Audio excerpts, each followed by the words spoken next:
Happy Friday, everybody. I'm Tami from Acclaimed. I'm Kevin from Acclaimed. And I'm just going to adjust this a bit because I am on reverse and screwed up the frame. But okay, welcome. I am very grateful to have you back with us for our weekly Facebook Live. And we face the conundrums that homeowners experience with their HVAC system. And today the question is from an embarrassed homeowner. Oh no. I think that sign embarrassed. I think he may have written in, or she may have written in a few times, because we have a few embarrassed homeowners. Are you ready for the question, Kevin? I am ready for the question. Okay. Dear Kevin, that's you. Last winter we had our furnace give out.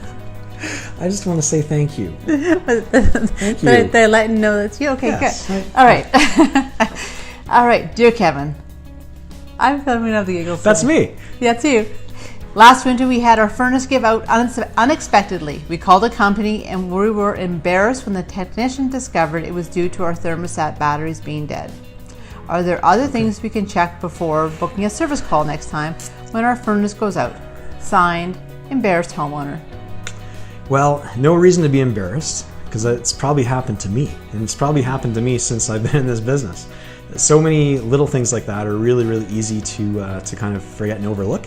But there are three things that you can definitely check and do before you kind of call somebody for service and kind of move on to that step, because you definitely shouldn't be going repairing your furnace or troubleshooting it a whole lot. But the batteries in your thermostat are one, and these days if you're not sure where the batteries are, if they have batteries, if you just go Google your thermostat manufacturer, and if you're got the model number, great, but that'll show you really, really quickly if it's got batteries, where they are, that type of thing. So the other thing that's really important is you check your filter. So a lot of the times when we come and do a service call because your furnace is broken, it's because the furnace filter is too dirty. It's not letting the air flow through, and so it shut the furnace off. So taking that out and doing that. And then the third thing, and this is kind of in combination with those two things also, is like, you know, where your computer system, doesn't matter if it's your phone or if it's your desktop or whatever, it crashes. All of a sudden it's glitchy, and it's like, how do I fix that? It's like the first thing that people typically do is they restart it, or they turn it off and then they turn it back on again. And so your furnace has the same type of electronics and computer board in it as other stuff. So turning your furnace power switch off is like turning your computer off. Leave it off for like 2 or 3 minutes, turn it back on, and it kind of will reboot itself. And sometimes, at least a temporary fix, that's all it'll take, and it'll get it running. Okay, and, so yeah. Can I recap some of those items you mentioned? Yeah. Okay, so you mentioned the thermostat batteries. If you have a thermostat that has the slide on the bottom, would you have batteries? Good question. No, okay. You don't. Yeah. And is an indicator on ones that you may have batteries would be ones that are considered a digital or smart thermostat? Basically anything that's got any digital display, almost all of those have batteries. Okay. Or they're getting power from your furnace. But the vast majority, like probably 95% of thermostats that are in houses, they have batteries. Okay. And so that's just that. And then the second thing you mentioned about the furnace filter. Yes. The furnace filter, you had mentioned that if it was plugged. Now, if it was plugged, and you just change it, then you have to do a reset to your furnace. Right. Then you also mentioned that in your point 3 about resetting your furnace. Right. How easy is that to do? It's really easy. So in like 99% of houses, you're going to find the switch that powers the furnace in your mechanical room up high in a wall or in your ceiling. So like the electrical box on your joist, your ceiling mechanical room, and it looks and is just like a light switch. Okay. And so you just turn that switch off, where it's kind of like, why is there a light switch up there or up there? It's because it's your furnace switch, and most aren't labeled. Okay. Right? And so that's where you turn it off. So check your thermostat batteries, check your furnace filter, reset it once you've checked those two things. And then third would be to reset it anyway, it sounds like. Yeah, to reset exactly, and then see how that goes. And those are kind of three things that you can do before kind of calling a service company. And I'll share with you a story from yesterday. I was actually out at my parents' house, and they need to get an air cleaner and a filter system. They need cleaner in their house and something to continuously take all these dust particles and stuff like that out. So I'm there and I'm taking a look at the filter options. It's a very, very problematic space to be able to get something in. And so I'm looking at this thing and I'm like, why has that part of the furnace been running for 10 minutes? And why has that part been running for 10 minutes, but there's no heat? So I'm standing there looking at the furnace for different reasons, and I'm like, Dad, you know your furnace doesn't work? And he's like, sure it does. And I said, no, it doesn't. I said, it's not working right now. And so I said, I don't know if it just happened or whatever, but I guarantee that this furnace will not work the way it is right now unless I turn the power off. So his house, old area, it took me like 3 minutes to find the power switch. Had to put my hand in like way in and turn this thing off. And he may not have noticed it because he's got 2 furnaces. Yeah, he's got 2 furnaces. So the main floor furnace and the heat was heating it up enough upstairs. And the fact that the blower was still on the upstairs furnace, he knew there's air coming out. So he was like, it's working, there's air coming out. Right. I said, you're right, there's air coming out, but there's no flame, right? And so I turned the power off, turned it back on, furnace works. Okay, I'm gonna add I guess it would be a 2 point or 2B to your, 2A, which was change the air filter. Yeah. But I'm thinking that maybe a 2B, another thing to check before you turn the power on and off, is we had a problem before where the intake was plugged on furnaces. Yeah, absolutely. You're absolutely correct. So, those are high efficiency furnaces. And you're right, that is another relatively common thing after those 3. So the high efficiency furnaces are the ones that have the white venting or the chimney that goes out the side of your house. And so those ones there in the wintertime, you can get something called hoarfrost buildup, and which is kind of like a snowy kind of icy, strange little pretty atmosphere going on there, which causes the prettiness on the trees. That's what you often find. It does, right? Yeah. So that's actually a good point. So when you see that beautiful frost on trees, that's usually the right type of weather where you get that. And so it's kind of like frosting over of one of those pipes on the inside. You can't see it. And so if you go out there, if you have a high efficiency furnace, you basically get one of your kids out there with their small little hands and put their hands up in the vents and see. And if it's you can not see dangerous. It. Not dangerous. No. It's always great to have a coat hanger, but the coat hangers for people in yours and my generation.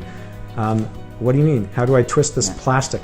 It's like, right. It can't be a plastic one. So you need like a little wire, put it up in there and see if there's any snow buildup in there. And that's a good point. High efficiency furnaces, that's another thing you can do.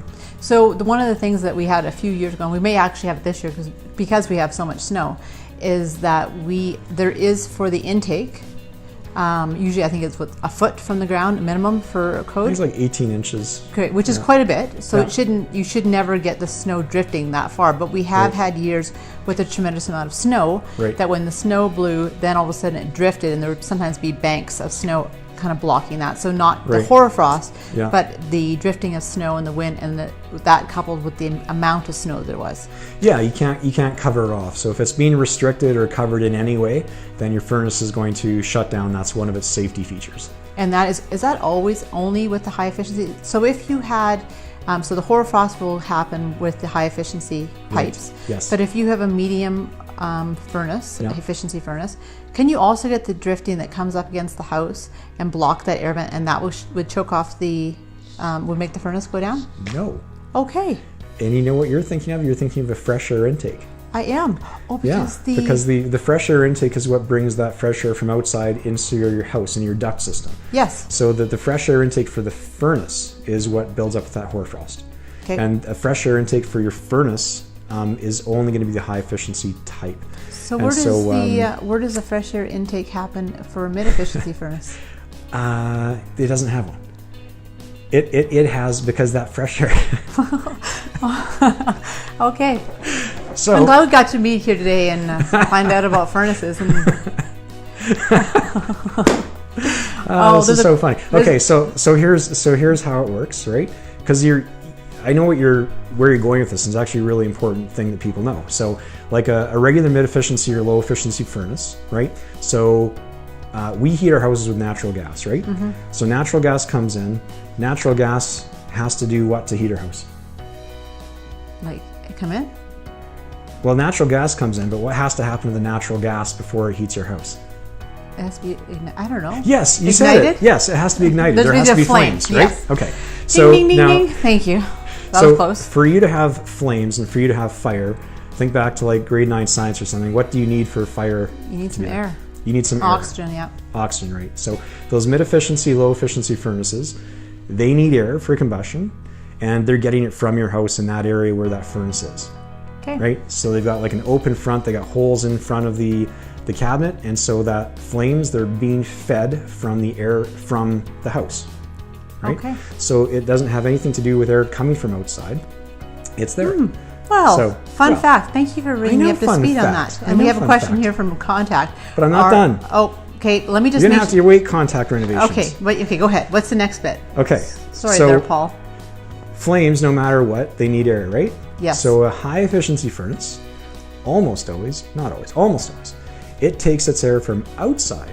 So it sucks air directly from outside, and it uses that to provide the oxygen for the flames, and then it shoots the exhaust back out. So the high efficiency takes the air from outside for combustion of the flames, and the other ones take it from inside. All right. So then we don't need to worry about anything restricting the airflow from the outside of your house for mid-efficiency furnaces. But those are starting to become less and less common with problems with that. They are less and less. Okay, the question from Contact, are vent pipes, ooh, it just went up there. To keep critters out. Yeah, could you read the question, Ashley? It rolled up, sorry. Do you have to cover the pipes to keep critters out, or how do you keep critters out of those pipes that are open? And so critters going into those pipes. That's the question. Yeah, I saw it before it kind of scrolled up there. But it's a great question. We get it all the time, and you'd think that critters would actually go into there a lot, but they don't somehow. It's really weird. It must not be a very nice place for them to be. But you can't typically put any screen or enclosure over top of these pipes, because then there will be issues with the airflow for that furnace, or it's going to build up with the ice and that type of stuff. There's a few that you can do that, but those are really, really, really rare. So it does seem like that would be a common sense thing to do, honestly. But I think maybe I've seen like 2 times where critters have been there. You know what's usually in there? Hot Wheels cars, golf balls, stuff like that. Very fun things to put in there. You know what? Kids are the critters. Yeah, they want to put things in there. Yeah. And I suppose that people have said, about putting vents over top to try and they think that the critters will come in there and keep them out. Right. That then that becomes problematic with restricted airflow, with dust and debris and stuff that would be coming into the intake, I imagine. Yeah, and you know what? You know what I also find, and it's common sense, but it's not the reality of it, is that you got this whole opening from the outside of your house to go in. Yep. But there's no way that critter, if it gets in there, can actually get into the house. It can get into the furnace, and then it can get burned when it comes on. Our duct cleaners see that. But no, I'm talking about the intake from outside. Oh, I see. So from outside, like, you do have that hole, but it comes into the house, but it goes into the furnace. And so it's caught there. It's kind of caught there in that kind of closed loop, so it can't really get out. All right. But it's a really smart question. Neat. So thank you, Darlene, for thinking that was good information. I learned a lot. That was very informative information.